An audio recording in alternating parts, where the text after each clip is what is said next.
আমি এজন্য দাড়ি রাখছি, আমার রসুল দাড়ি রাখতেন। আমি এজন্য টুপি মাথায় দিছি, আমার নবী মাথা মোবারকের টুপি মাথায় পরিধান করতেন। আমি এজন্য জামা পাঞ্জাবি গায়ে দিই, তিনি আমার রসুল সাল্লাল্লাহু আলাইহি সাল্লাম জামা পরিধান করতেন।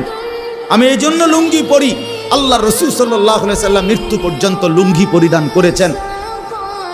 আমি এজন্য মুখ ছোট রাখি, আল্লাহ নবী সাল্লাল্লাহু আলাইহি ওয়াসাল্লাম বলছে একটি সুস্থ মানুষের পরিচয়, যে মানুষটা সুস্থ কিনা খোদার কসম এটার পরিচয় হলো যে মুখ ছোট রাখে, দাড়ি লম্বা করে, সে সুস্থ মানুষ, স্বাভাবিক মানুষ, স্বাভাবিক মানুষ।